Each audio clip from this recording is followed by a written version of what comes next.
The massive space station hung in the darkness above Earth like a silver flower with thousands of petals. Captain Do-hyun pressed his face against the small window of the transport shuttle and watched his home planet grow smaller below. Blue oceans and white clouds swirled together in patterns he had seen his whole life, but now they looked different. Now they looked dangerous. "First time seeing Earth from space?" asked Dr. Mina from the seat beside him. She was a small woman with kind eyes who studied alien life forms. Her voice was calm, but Do-hyun could hear the excitement underneath. "No, but first time seeing it the way they do." Do-hyun pointed toward the alien station ahead of them. "According to their files, Earth is the most dangerous planet they have ever found. Class 12 Death World, the highest rating possible." Engineer Ju-hyuk looked up from his tablet where he was reading technical specifications. He was tall and quiet, the kind of man who fixed problems with his hands instead of his mouth. "Their safety protocols for this meeting are incredible. They built special air filters just for us. They think we might carry deadly diseases." Communications Officer Yuna laughed softly. She was young but spoke 12 alien languages already. "They also think we might explode from stress if they talk too loud." The cultural briefing was 300 pages of warnings about not frightening the dangerous humans. The shuttle docked with a gentle bump. Through the airlock came a sound like wind chimes mixed with bird songs. The Alien Welcoming Committee was singing, but it sounded more like a funeral song than a celebration. Ambassador Kevtal of the Relaxian Collective floated toward them. He looked like a cross between a jellyfish and a flower, with tentacles that glowed soft blue and a voice that came from somewhere inside his translucent body. "Honored survivors of the terror world," Kevtal sang in perfect English. "We welcome you to our sanctuary of peace. Please, move slowly. We understand that rapid movements might trigger your combat reflexes." Do-hyun exchanged a glance with his team. Combat reflexes? He had been in the Space Navy for 15 years, but right now he felt more like a tourist than a warrior. The alien station was beautiful. Soft lights flowed through crystal walls and gentle music played from everywhere and nowhere. Gardens filled with plants that looked like living rainbows grew in perfect spirals. Everything was designed to be calming and safe. "Your world fascinates and terrifies us," Kevtal continued as he led them through corridors wide enough for a truck. Other aliens stopped to stare at the humans. Some looked like walking trees, others like clouds of colored gas in glass containers. All of them watched the human visitors with the same expression, fear mixed with respect. They entered a vast chamber filled with representatives from dozens of alien species. The ceiling showed a perfect view of stars and the air smelled like flowers after rain. At the center stood a holographic display showing Earth in slow rotation. "We have studied your world for 50 of your years," announced a creature that looked like a walking crystal mountain. "Never have we encountered a planet so hostile to life, yet somehow supporting a thriving civilization." The hologram changed to show a volcano erupting. Lava flowed down mountainsides while lightning split the sky. The aliens in the audience made sounds of distress. "Your people live on the surface of a world that tries to kill them every day." The crystal being continued. "Earthquakes that can destroy entire cities. Storms with winds that can flatten forests. Waves of water taller than our buildings." More images flashed by. Hurricanes, tornadoes, blizzards, floods. Each one made the alien audience gasp or whistle or hum in their various ways of showing shock. "But the natural disasters are not the worst dangers," said another alien, this one looking like a giant butterfly made of metal. "Your world is filled with creatures designed only to kill and eat other creatures." Now the hologram showed Earth's predators. Lions hunting zebras, sharks attacking seals, bears catching salmon. With each image, more aliens in the audience covered.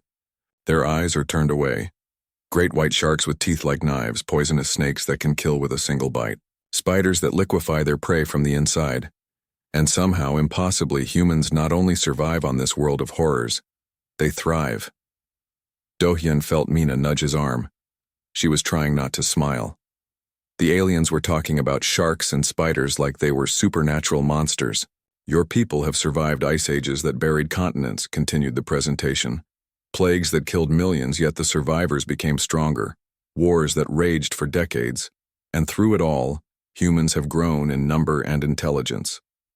The final set of images showed human achievements: cities, spaceships, art, music, technology. But the aliens narrated it like a horror story. They build their greatest cities on the edges of tectonic plates, knowing the ground might split open. Beneath them, they swim in waters filled with predators for entertainment. They climb the highest mountains where the air cannot support life, simply because those mountains exist. Yuna leaned close to Do-Yun and whispered, "They make us sound like crazy people." Therefore, Kevtal announced with great ceremony, "The Galactic Council recognizes humanity as the ultimate survivors. You have proven that intelligence can overcome any environment, no matter how hostile. We invite you to share your wisdom with the peaceful worlds of our alliance." The chamber erupted in sounds that might have been applause. Different species clicked, hummed, chimed, and buzzed in what seemed like appreciation. Do-Hyun stood up to respond. He had prepared a speech about friendship and cooperation, but looking at these gentle beings, he suddenly understood how different their worlds must be from Earth. "We are honored by your invitation," he said carefully. "But I think you might have the wrong idea about us. Yes, our world can be dangerous, but we do not think of ourselves as warriors against nature. We think of Earth as our home. We love our world, dangerous as it is." The aliens looked confused. How could anyone love a world that tried to kill them? "Perhaps," suggested Dr. Mina, "we could share some of our entertainment with you, to help you understand how we really think about our world." "Entertainment?" asked Kevtal. His tentacles glowed brighter with curiosity. "You have created art about surviving the terrors of your world?" "Something like that," Mina said with a small smile. "We would be honored to witness the psychological conditioning that allows you to process such trauma," announced the Crystal Mountain alien. "This could help other species develop resistance to fear-based threats." Yuna bit her lip to keep from laughing. Psychological conditioning? They were talking about movies and TV shows. "We will prepare a cultural exchange session," Kevtal declared. "Representatives from all member species will attend to learn from the Terror World survivors." As the formal meeting ended and the aliens escorted them to their quarters, Juyak shook his head in amazement. "They really think we are psychological super soldiers," he said quietly. "Wait until they see our weekend horror movie marathons," Yuna whispered back. Do-Hyun smiled as they walked through the peaceful corridors of the alien station. This cultural exchange was going to be more interesting than anyone expected. The recreation deck of the alien station looked like the inside of a soap bubble. Rainbow colors swirled through transparent walls, and the air tasted like mint and starlight. Soft cushions that felt like clouds were arranged in perfect circles around a large viewing screen. Everything was designed to be as peaceful and calming as possible. Dr. Mina stood in front of the screen, holding a small data pad containing dozens of human movies. Behind her, representatives from 12 different alien species settled into their cushions with the eager anticipation of students about to learn something important. "We are deeply honored," sang Ambassador Kevtal, his tentacles glowing pale, blue with excitement, "to witness the psychological conditioning techniques that allow humans to process existential terror as a form of mental training." The Kefri delegate, who looked like a praying mantis the size of a human, clicked her mandibles thoughtfully. "Our xenopsychology experts believe this could revolutionize our understanding of fear response adaptation." Mina felt a drop of sweat run down her back despite the cool air. How had a simple movie night turned into a scientific study of human psychology? She glanced at Captain Do-Hyun, who sat with the other humans in their own section. He gave her an encouraging nod. "Well," Mina said carefully, "we thought we would start with something classic.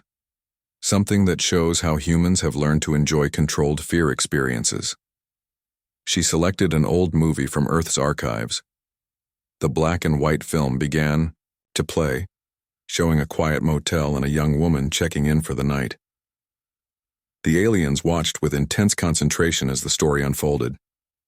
Their various forms of taking notes filled the air with soft sounds, clicks, hums, gentle chimes, and the scratch of crystal against crystal as the Velnari carved symbols into their own bodies. When the famous shower scene began, with its screeching violins and quick cuts, the reaction was immediate and catastrophic. The HFY delegate released a cloud of distress pheromones so strong that the station's air recycling system immediately went into emergency mode. Alarms began wailing as automated systems tried to filter out what they interpreted as toxic contamination. 3 of the Velnari representatives simply cracked. Their crystalline bodies split down the middle with sounds like breaking glass as their internal stress resonance reached critical levels.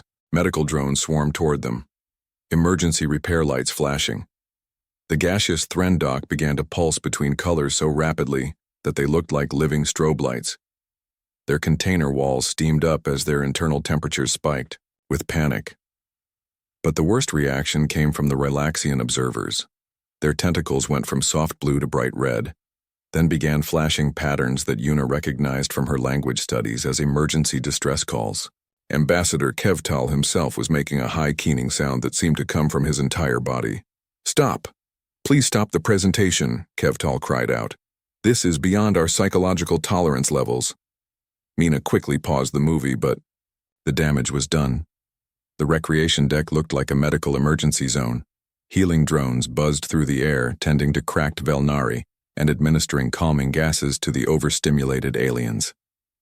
Engineer Juhyok leaned over to Captain Dohyun and whispered, "That was just Psycho, one of our milder classics." "The humans," gasped a tree-like dendron representative, its leaves rustling with shock. "The humans were not affected at all. They continued to watch even as the terror stimulus reached maximum intensity." Dr. Mina looked around at her human colleagues who were indeed sitting calmly while chaos erupted around them. What the aliens saw as unnatural psychological conditioning, the humans saw as a slightly outdated thriller. "Perhaps," suggested Communications Officer Yuna diplomatically, "we should try something less intense." Less intense? The HFY delegate had recovered enough to speak, though her pheromone glands were still leaking stress chemicals. "That was your idea of less intense psychological warfare training?" "Psychological warfare?" Captain Do-hyun stood up, concerned. "No, that was just entertainment. A story designed to give people a little scare safely." The aliens stared at him in disbelief. A little scare? Half of them were still receiving medical treatment from exposure to what humans considered mild. Entertainment. Ambassador Kevtal's tentacles had faded back to their normal blue, but they still trembled slightly. "Captain, our best xenopsychologists have never encountered a species that processes fear-inducing stimuli as entertainment. In our experience, fear is either a survival response to immediate danger or a psychological disorder requiring treatment. But, for humans," added the crystal Velnari who had managed to avoid cracking, "fear appears to be a recreational activity. This suggests psychological adaptations beyond anything in our galactic databases." Mina tried to explain. "On Earth, we have learned to enjoy controlled fear because it lets us practice our responses without real danger. It is like exercise, but for our emotions." "Emotional exercise," repeated the dendron, its leaves rustling with confusion. "You deliberately trigger stress responses for fun?" "Well, yes," said Juhyok. "Some people enjoy it more than others, but most humans find a little scare exciting rather than traumatic." The medical drones finished their work and retreated, leaving the alien delegates to process this information. The recreation deck fell quiet except for the gentle humming of life support systems. "I am beginning to understand," said Kevtal slowly, "why your species survived a Class 12 death world. You have somehow transformed the psychological responses that preserve life into a form of entertainment. That is a terrifying evolutionary adaptation," whispered the HFY. "Fear as pleasure. No wonder nothing on your world could eliminate humans." Yuna felt compelled to add, "That movie was actually from several decades ago. Our current entertainment is much more sophisticated." The silence that followed this statement was heavy with implications. Finally, the crystal Velnari spoke. There are more intense examples of this fear entertainment?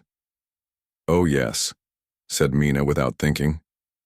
We have whole genres: horror, thriller, action, disaster movies, extreme sports, haunted attractions. She stopped talking when she saw the expressions on the alien faces. Even species without recognizable facial features somehow managed to look horrified. Genres, repeated Ambassador Kevtal faintly.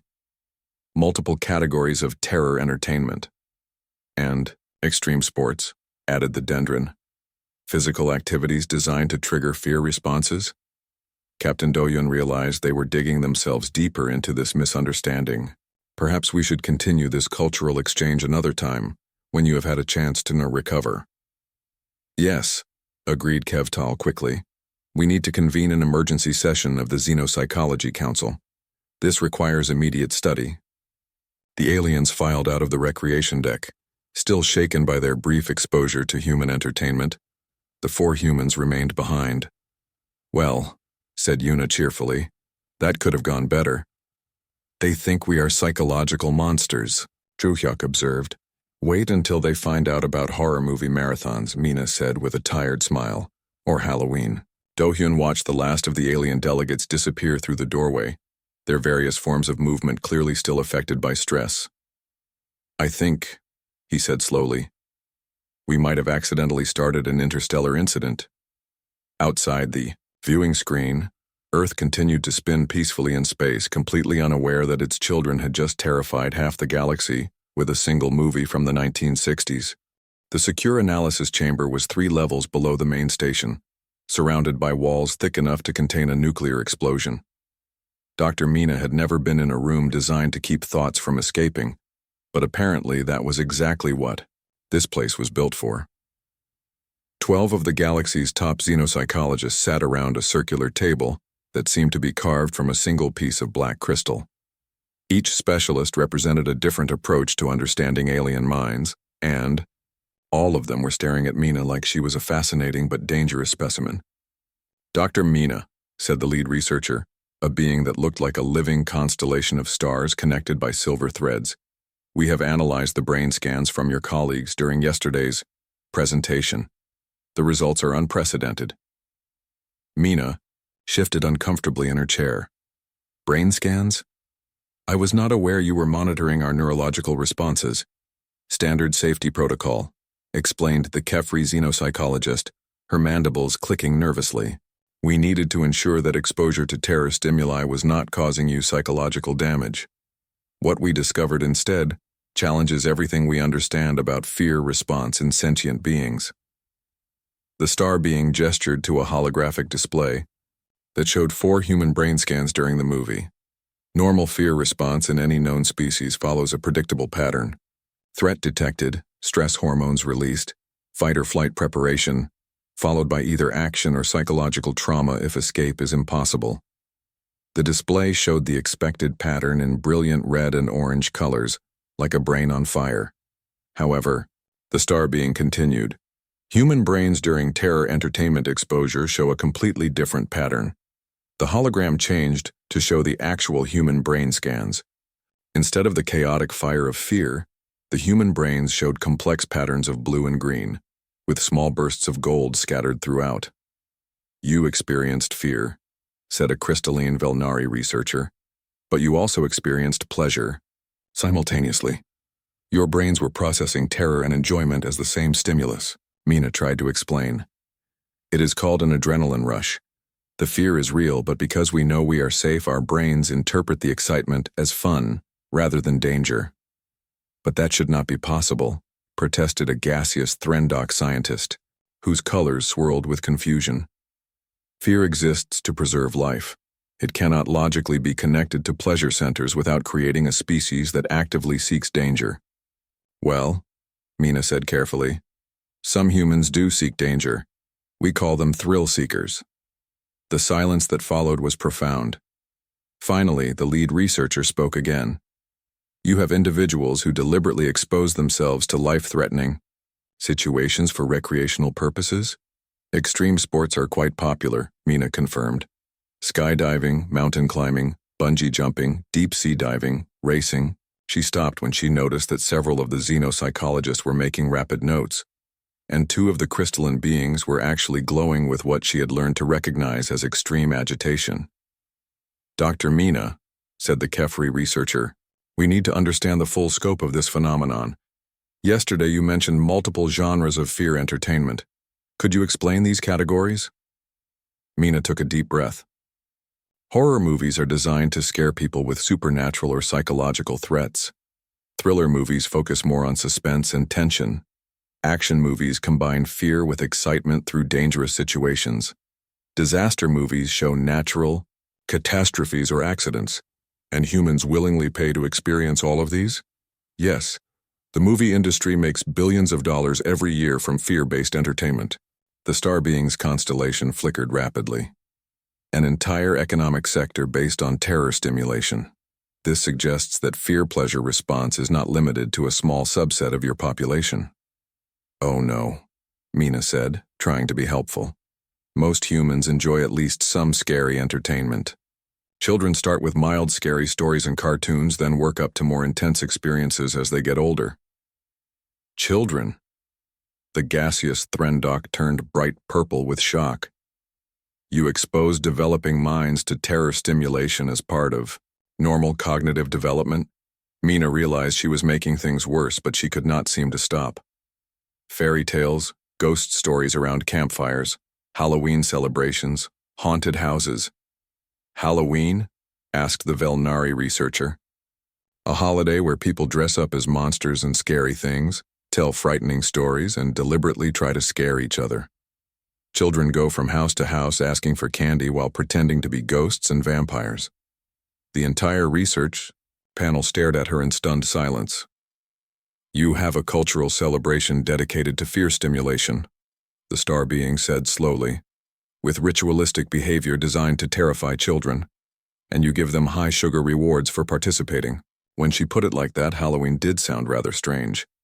"What about haunted houses?" asked the HFY, though she seemed afraid of the answer. "Buildings or attractions designed to be as scary as possible. People pay money to walk through them while actors jump out and try to frighten them. The scarier the experience, the more popular it becomes." The lead researcher's stars dimmed to almost nothing. "Commercial terror simulation facilities, with paying customers who return repeatedly for fear stimulation experiences. Some people are real enthusiasts," Mina confirmed.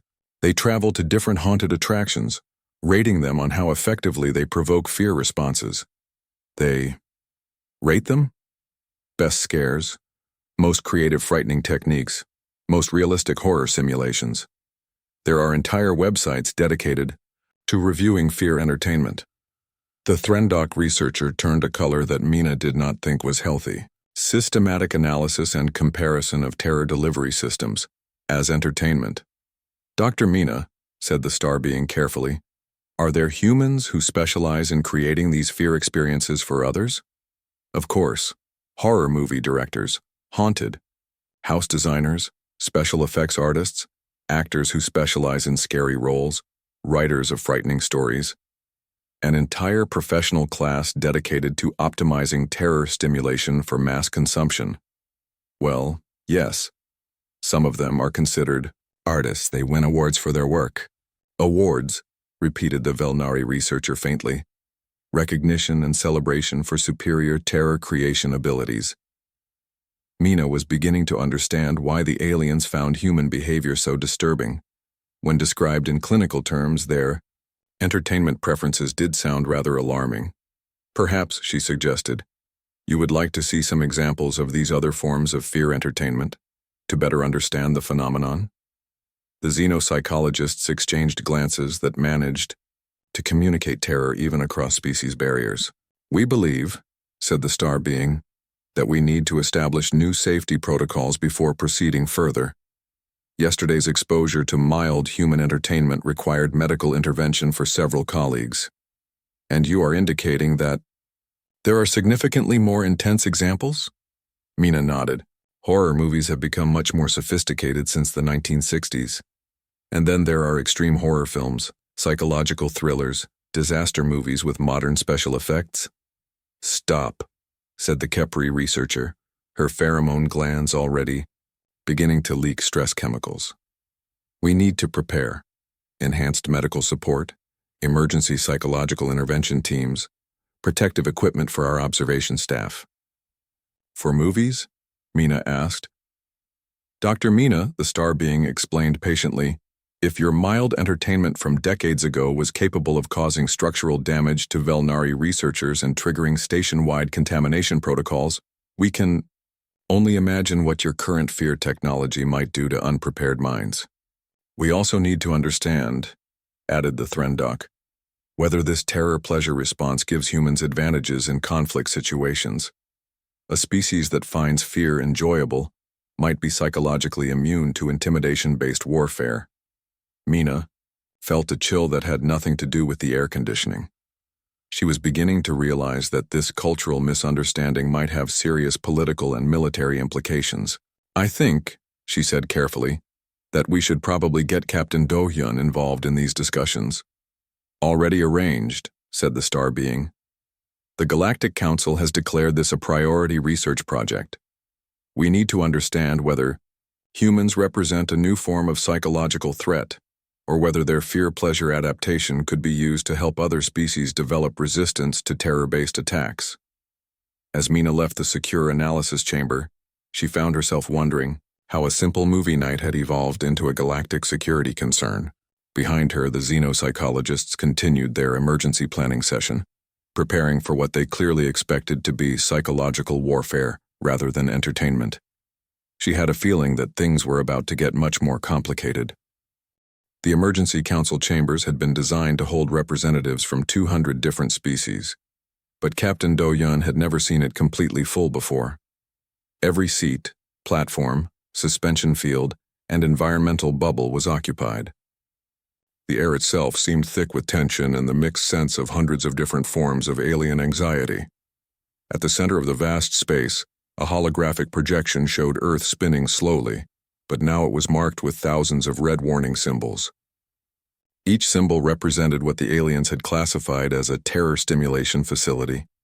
Movie theaters, amusement parks, haunted attractions, and sports venues. Ambassador Kevtal's tentacles glowed bright orange with stress as he addressed the assembly. Fellow beings of the Galactic Council, we face an unprecedented situation. Our xenopsychological research team has determined that the human species may represent either the most psychologically damaged civilization we have ever encountered or the most psychologically advanced. A ripple of concerned sound swept through the chamber. Clicks, whistles, harmonics, and electromagnetic pulses created a symphony of worry. The implications, continued Kevtal, extend far beyond cultural curiosity. Several member species maintain peace through fear-based deterrent systems. If humans are immune to terror-based psychological warfare, the current balance of galactic power could be fundamentally altered. Captain Do-hyun looked at his team. Dr. Mina appeared pale. Engineer Ju-hyuk was rapidly taking notes on his tablet, and Communications Officer Yuna was translating the various alien languages being whispered throughout the chamber. None of it sounded positive. A delegate from the warrior clans of Vextor, beings who looked like living suits of armor with glowing red eyes, spoke with a voice like grinding metal. If Deathworlders cannot be intimidated, how do we maintain order among species that have historically been controlled through fear of our military capabilities? More concerning, added a representative of the Hive Mind Collective, is the possibility that humans have developed psychological warfare capabilities beyond our understanding. They have created an entire industry dedicated to perfecting terror delivery systems. Their children, said a Velnari delegate whose crystal body still showed stress fractures from the previous day, are trained from infancy to process fear as entertainment. This level of psychological conditioning suggests military applications. Captain Do-hyun realized he had to speak before the situation spiraled completely out of control. He stood up, and the chamber fell silent. 200 different species turned their attention to him with expressions ranging from curiosity to outright fear. Honored representatives, he began, I believe there has been a fundamental misunderstanding about human psychology and our relationship with fear. Please, Captain, said Kevtal. Help us understand. Our researchers indicate that humans experience terror and pleasure simultaneously when exposed to stimuli that would psychologically destroy most sentient beings. Do-hyun took a deep breath. That is true, but you are interpreting it incorrectly. We do not experience fear and pleasure simultaneously. We experience controlled fear in safe environments, which our brains interpret as excitement rather than terror. But the neurological scans show exactly what I just described. When we know we are safe, fear becomes excitement. When we know we are in real danger, we experience fear just like any other species. Dr. Mina stepped forward to support him. The key word is controlled. Human fear entertainment works because the audience knows they are not in actual danger. Remove that safety, and humans react to fear normally. A murmur of confusion swept through the chamber. Dr. Mina, said the Sao, lead xenopsychologist, the star being whose constellation flickered with uncertainty. Are you suggesting that this terror-pleasure response is conditional? Exactly, Mina replied. A human watching a horror movie knows it is fiction. A human visiting a haunted house knows the monsters are actors. The fear is real, but the danger is not. This lets us experience the excitement of fear without the trauma of actual threat. Engineer Juyok added his technical perspective. Think of it as a training simulation. Flight simulators let pilots practice dangerous situations safely. Fear entertainment lets humans practice emotional responses to threats without actual risk. The chamber erupted in discussion as aliens processed this information. The concept of deliberately practicing emotional responses was apparently as alien to them as their peaceful worlds were to humans. But why? Asked a tree-like dendron, its leaves rustling with confusion. Would any species need to practice fear responses? Communications Officer Yuna answered this question. Because humans evolved on a world where fear responses meant the difference between life and death. Our ancestors who could not respond quickly to danger did not survive to have children. So modern humans inherit extremely developed fear response systems, Captain Do-hyun continued. But we live in much safer environments than our ancestors. Fear entertainment lets us use these inherited responses without needing real threats. The star being's constellation pulsed thoughtfully.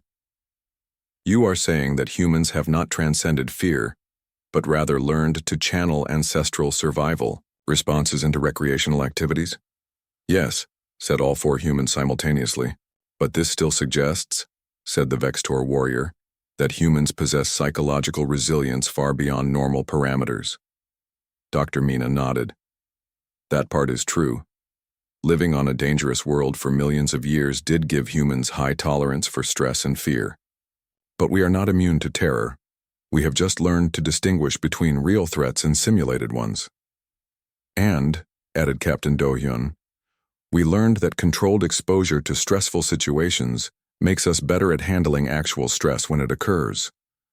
Controlled exposure therapy, mused the xenopsychologist, deliberately inducing mild stress to build resistance to severe stress.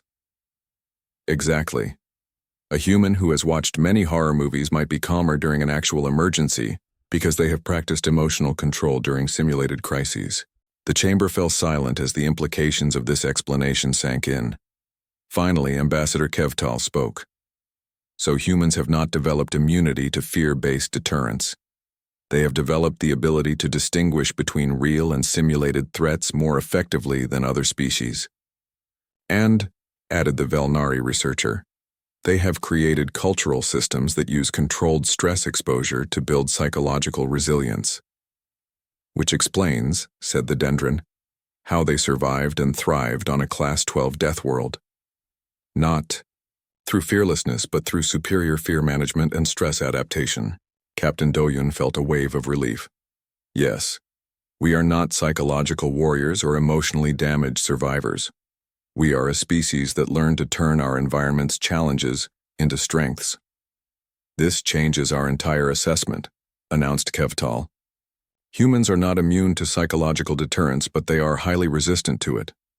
More importantly, they may have developed psychological training techniques that could benefit other species. The Vextor warrior leaned forward with interest. You could teach other beings to develop similar stress resistance, Possibly, said Dr. Mina carefully, but it would need to be adapted to each species' psychology and evolutionary background. What works for humans might not work for beings who evolved on peaceful worlds. Nevertheless, said the star being, this represents a revolutionary approach to psychological resilience. Instead of avoiding stress, humans learn to practice handling it safely. Could this technique, asked a new voice from the back of the chamber, help species that are currently vulnerable to fear-based attacks? Captain Do-Yun looked toward the speaker and saw something that made his heart skip, a being that looked like it was made of living shadow, with eyes like distant stars. He had never seen this species before, which meant they were probably from the outer rim of the galaxy. Who is asking? He replied carefully. We are the Nixhai, the shadow being said in a voice like whispered wind. We have hidden in the dark spaces between systems because we assumed our own psychological adaptations would mark us as dangerous. But if the Council accepts that different evolutionary paths create different strengths rather than defects. You are Deathworlders too? Asked Yuna with excitement. Our world orbits a dying star. We learn to find beauty in darkness, comfort in endings, and strength in loss. Other species find our presence unsettling. Captain Do-Yun smiled. Perhaps it is time for the galaxy to expand its definition of normal. Ambassador Kevtal's tentacles brightened to their healthiest blue. The Council recognizes that psychological diversity may be a strength rather than a threat. We formally request that humanity establish a psychological resilience training program for species that wish to develop better stress adaptation. And Chan, added the shadow being, we request that the Council consider applications from other species whose evolutionary paths created psychological adaptations that have been misunderstood. As the formal session concluded, Captain Do-Hyun reflected on how completely the situation had transformed. Humans had gone from being feared as psychological monsters to being respected as stress management specialists. The galaxy, it seemed, was about to become a much more interesting place. 3 months had passed since the emergency council session, and the alien station had transformed into something Captain Do-Hyun barely recognized. What had once been a peaceful sanctuary designed for gentle beings was now bustling with activity, as species from across the galaxy arrived to participate in humanity's new psychological resilience training program. Do-Hyun walked through the expanded recreational areas, watching scenes that would have been impossible to imagine when they first arrived. In one section, a group of young Velnari were carefully watching a nature documentary about Earth's predators. Their crystal bodies flickered with controlled stress responses, but none of them cracked. They were learning to process controlled fear without structural damage. The progress has been remarkable, said Dr. Mina, joining him as she finished her daily rounds. She carried a tablet full of psychological assessment data from dozens of different species. The Kefri delegation can now watch entire action movies without releasing distress pheromones. And the Threndok? They have discovered that they actually enjoy mild suspense. Their color change responses to tension have become quite beautiful. Some of them are talking about developing their own form of entertainment art based on controlled emotional stimulation. They paused to observe a mixed species group gathered around engineer Juhyuk, who was explaining the basic principles of roller coaster design. His audience included representatives from 12 different worlds, all taking careful notes about how controlled physical danger could create recreational excitement. The engineering challenges are fascinating, Juhyuk was saying to his eager students. You want just enough apparent danger to trigger excitement responses, but with safety systems that make actual harm impossible. The fear must be real, but the risk must be eliminated. A young dendron raised a branch-like appendage. But how do you convince people to participate if they know the experience is designed to frighten them? That, said Communications Officer Yuna, approaching the group with a smile, is where marketing and cultural presentation become important. You have to help people understand that controlled fear is different from actual terror. Do-Hyun continued his walk, eventually reaching the new wing that had been constructed specifically for the resilience training program. Through transparent walls, he could see various species engaged in graduated exposure therapy. Beginners started with nature documentaries about mildly competitive animals. Intermediate students watched adventure films with low-level conflict. Advanced participants were actually able to handle suspense thrillers without requiring medical intervention. In the central training facility, Ambassador Kevtal was leading a workshop for other diplomatic staff. His tentacles glowed a steady, confident blue as he addressed the mixed audience. The key insight, Kevtal explained, is that psychological resilience is not about eliminating fear responses. It is about learning to function effectively while experiencing controlled stress. Humans call this grace under pressure. But how do we apply this to real-world situations? Asked a crystal being from a newly contacted world. Our people panic during natural disasters because we have never learned to process overwhelming stimuli. You start with simulation training, answered a voice from the back of the room. Captain Doyen turned to see one of the HFY shadow beings who had become regular participants in the program. We have begun incorporating human stress adaptation techniques with our own cultural approaches to difficulty. The results are promising. Kevtal nodded approvingly. The HFY have become excellent partners in this research. Their natural comfort with challenging situations complements human techniques beautifully. Do-hyun smiled and moved on to his favorite part of the new facility. The Cultural Exchange Theater had become a remarkable success story. What had started as a disaster during their first movie night had evolved into carefully structured entertainment experiences for different psychological tolerance levels. Today's schedule showed 3 different programs running simultaneously. Level 1 participants were watching a classic adventure film with minimal scary content. Level 2 groups were experiencing a mild thriller with supernatural elements. Level 3, the most advanced students, were actually watching a modern horror film with only minimal medical monitoring. Through the viewing window of the Level 3 theater, Do-hyun could see something that would have seemed impossible 3 months ago. Aliens from 6 different species were watching a zombie movie, and instead of terror or trauma, their various forms of body language indicated controlled excitement and engagement. Captain Do-hyun called a familiar voice. He turned to see the star-being xenopsychologist who had led the original research team. The constellation pattern was brighter and more stable than Do-hyun had ever seen it. Dr. Stellaris, Do-hyun replied, still getting used to the simplified name the star being had adopted for easier communication. How are the research results looking? Beyond our most optimistic projections, we have documented measurable improvements in stress tolerance, emergency response times, and psychological flexibility in over 90% of program participants. More remarkably, we are seeing positive effects in species we thought were psychologically incompatible with stress adaptation. They walked together toward the research wing, where teams of scientists from dozens of worlds were studying the neurological and psychological effects of controlled fear exposure across different species. The most significant discovery, Dr. Stellaris continued, is that psychological resilience appears to be trainable in almost any species, provided the training is properly adapted to their evolutionary psychology. What about practical applications?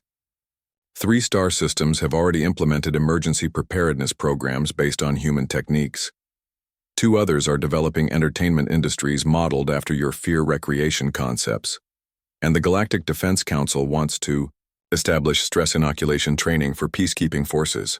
They entered the main research laboratory, where displays showed brain scans from dozens of different species, all demonstrating the positive neurological changes associated with controlled stress exposure.